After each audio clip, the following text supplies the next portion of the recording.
સદગુરુ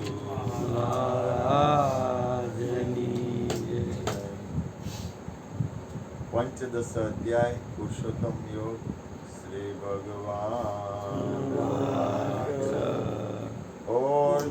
ऊर्ध्वमूलम् अधः शाखाम् अस्वस्थं प्राहुरव्यम् छन्दांसि यस्य पर्णानि यस्तं वेद स वेदवित्। શ્રી ભગવાન બોલ્યા, જેનું આદિ પુરુષ પરમેશ્વર રૂપી ઉર્ધ્વ મૂળ છે, જેની નીચે રહેલી બ્રહ્મારૂપી મુખ્ય શાખા છે, તથા વેદો જેના પાંદડાઓ છે, એવા આ સંસાર રૂપી અસ્વસ્થ વૃક્ષને તત્વજ્ઞાનીઓ અવિનાશી કહે છે. જે માણસે સંસાર રૂપી વૃક્ષને મૂળ સહિત તત્વથી જાણે છે, તે વેદના તાત્પર્યને જાણનાર છે. પ્રસુતાસ્તસ્ય શાખા ગુણ પ્રવૃદ્ધા વિષય પ્રવાલા અધસ્તમૂલાન્યનુસંતતાનિ કર્માનુબંધેનિ મનુષ્યલોકે. એ સંસાર વૃક્ષની ત્રણેય ગુણોરૂપી જળ વડે વૃદ્ધિ પામેલી અને વિષયોરૂપી કુપળો ધરાવતી દેવ, મનુષ્ય, તિર્ય આદિ યોનિઓરૂપી શાખાઓ નીચે અને ઉપર આમ તેમ ફેલાયેલી છે. તેમજ એ શાખાઓના મનુષ્ય લોકમાં કર્મ અનુસાર બાંધનારા અહંતા, મમતા તથા વાસના રૂપી મૂળિયા નીચે અને ઉપર બધા લોકોમાં ફેલાયેલા છે. નરૂપમસ્યે તતો પ્રલભ્યતે નાદો ચાર્દીન ચ સંપ્રતિષ્ઠા અસ્વસ્થમેનં સુયોઢમૂલં અસંગ શાસ્ત્રેણ દૃઢેન ચિત્વા.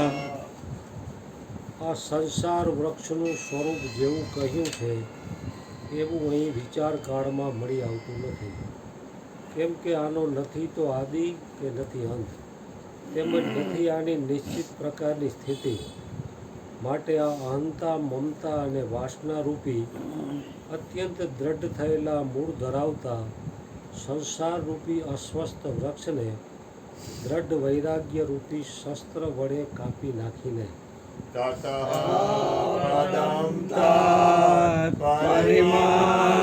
પરિમાર્ગિતવ્યમ યસ્મિન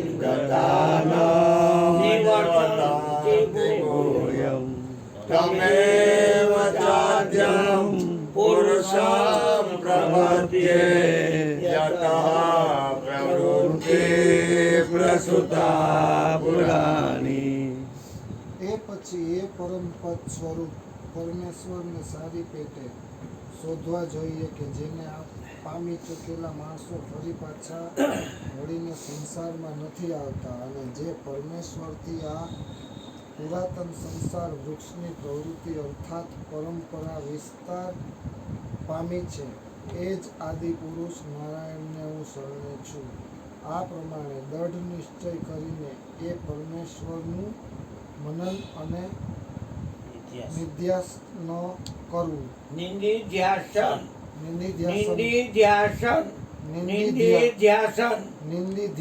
કરવું. ચિત્તસંગ દોષા આધ્યાત્મ નિત્યા વિનિવૃત્ત કામા દ્વૈર્મુક્તા સુખ દુઃખ સંગે ગચ્છાન્ત્ય મૂઢા પદમાવ્યયંતા. જેમના માન અને મોહ નષ્ટ થઈ ચૂક્યા છે, જેમણે આસક્તિ રૂપી દોષને જીતી લીધા છે, જેમની પરમાત્માના સ્વરૂપમાં નિત્ય સ્થિતિ છે, અને જેમની કામનાઓ પૂર્ણ નાશ પામી ચૂકી છે એવા સુખ દુઃખ રૂપી દ્વંદ્વમાંથી છૂટેલા જ્ઞાનીજનોએ અવિનાશી પદને પામે છે. ના તદભાસયતે સૂર્ય ના શશાંકો ન પાવક યદ ગત્વા ન નિવર્તન્તે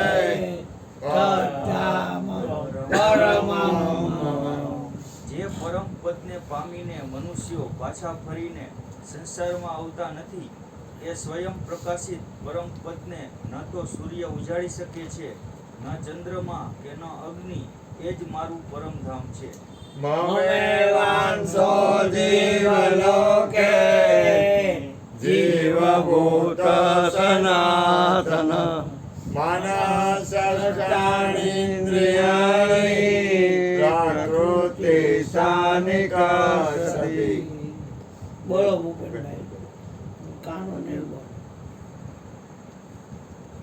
આ દેહમાં રહેલો સનાતન જીવાત્મા મારો જ અંશ તમારી છે. કો રાખો, તમારી કો રાખો. હા, એમ કેમ કરો છો? આડોડાઈ. આ દેહમાં રહેલો જોતા હોય સનાતન બધા જીવાત્મા જોતા હોય. મારો જ અંશ છે અને એ જ આ પ્રકૃતિમાં રહેલી મન સહિતની પાંચેય ઇન્દ્રિયોને ખેંચે છે. શરીરમ યદ્વા વાપ્નોતિ યચ્ચાપ્યુતકામદેશ્વર ગૃહેન્દ્વૈતાનિ સંયાતિ વાયુર્ગંધાનિ વાસય. વાયુ ગંધના સ્થાનેથી ગંધને જે રીતે ગ્રહણ કરીને બીજા સ્થાને લઈ જાય છે, એ જ રીતે દેહ આદિનો સ્વામી જીવાત્મા પણ જે શરીરને છોડે છે એ શરીરમાંથી પ્રાણો દ્વારા મન સમેત ઇન્દ્રિયોને લઈને પછી જે શરીરને પામે છે એમાં જાય છે.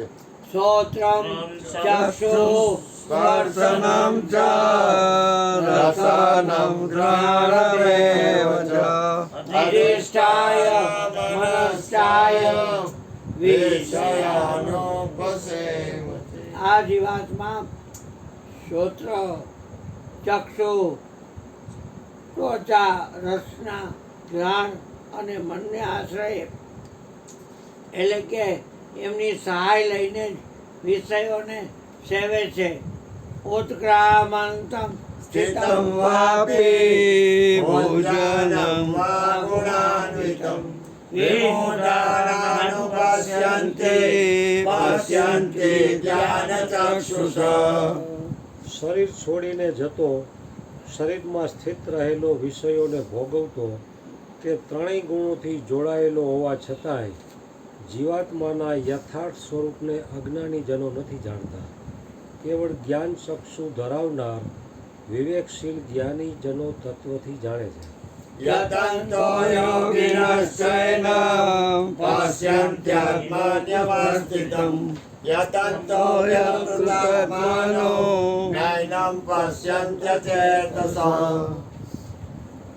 યત્ન કરનારા યોગીજનો પણ પોતાના હૃદયમાં સ્થિત આ આત્માને તત્વથી ઓળખી શકે છે, પરંતુ જેમણે અંતકરણ યુદ્ધ નથી કર્યું, શુદ્ધ શુદ્ધ નથી કર્યું. શુદ્ધ જેવા બેટા. અંતકરણ શુદ્ધ નથી કર્યું, હા. એવા અજ્ઞાની જનો તો યત્ન કરતા રહેવા છતાં પણ આ આત્માને નથી જાણી શકતા. યદાદિત્યગતં તેજો જગત્ભાસયતે અખિલં યત્ચંદ્રમસી યચ્ચાગ્નો તદેજો વિદ્ધિમામકં. સૂર્યમાં રહેલું જે તેજ આખા જગતને ઉજાડે છે તે જ ચંદ્રમામાં છે, અને જે અગ્નિમાં છે એને તું મારું જ તેજ જાણ. ગામાવિશ્ય ચ ભૂતાનિ ધારયામ્યમોજસા પુષ્ણામિ ચૌષધે સર્વા સોમો ભૂત્વા રસાત્મકઃ. તથા હું જ પૃથ્વીમાં પ્રવેશીને પોતાની શક્તિથી સઘળા ભૂતોને ધારણ કરું છું અને રસ સ્વરૂપ એટલે કે અમૃતમય ચંદ્રમાં બનીને સઘળી વનસ્પતિઓને પોષું છું. અહં વૈશ્વાનરો ભૂત્વા પ્રાણીનાં દેવાશ્રિત પ્રાણસમાયુક્ત પચામ્ય લોહિતમ ચતુર્વિધમ સર્વ પ્રાણીઓના શરીરમાં રહેલો હું જ પ્રાણ અને અપાનથી સંયોજાયેલ વૈશ્વાનર અગ્નિરૂપ થઈને 4 પ્રકારના અન્નને પચાવું છું. સર્વસ્ય ચામૃતિસન્નિવિષ્ટો મતઃ સ્મૃતિર્જ્ઞાનમપોનં ચ વેદેશ સર્વે રામેવ વેદ્યો વેદાંત કૃત્વેદવિદેવ ચ. હું જ સૌના પ્રાણીઓના હૃદયમાં અંતર્યામી રૂપે રહેલો છું તથા મારાથી જ સ્મૃતિ જ્ઞાન તેમજ અપોન થાય છે તથા બધા વેદો વડે હું જ જાણવા યોગ્ય છું તેમજ વેદાંતનો કર્તા અને વેદોને જાણનાર પણ હું જ છું. દ્વાવિમો પુરુષો લોકે ક્ષરશ્ચાક્ષર એવ ચ ક્ષર સર્વાણિ ભૂતાનિ કૂટસ્થોક્ષર ઉચ્યતે. આ સંસારમાં નાશવંત અને અવિનાશી એ 2 પ્રકારના પુરુષો છે.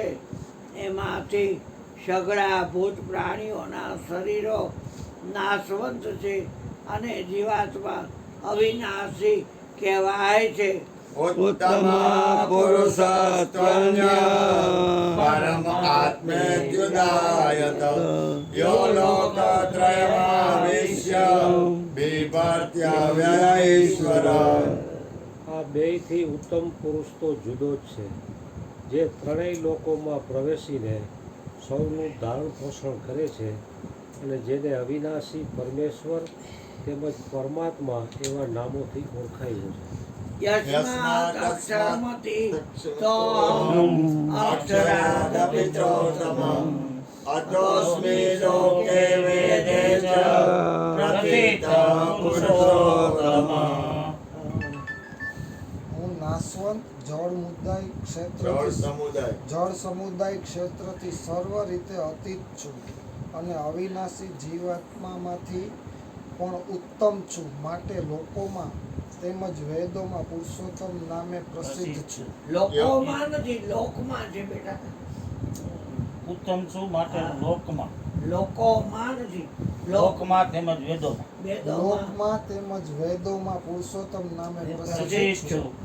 યો મામેવ મૂઢો જાનાતિ પુરુષોત્તમં યઃ સર્વબીજપરિણામં સર્વભાવેન ભારત.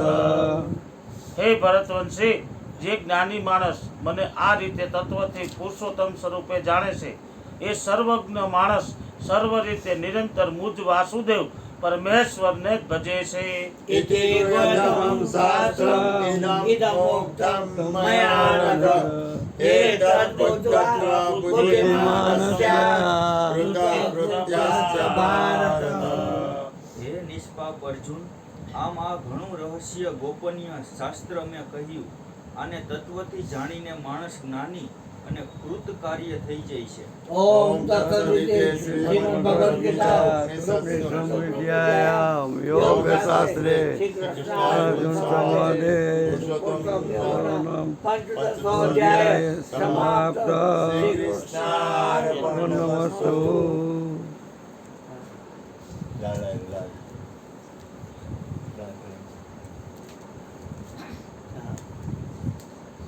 આ સપન બીજા નીચે.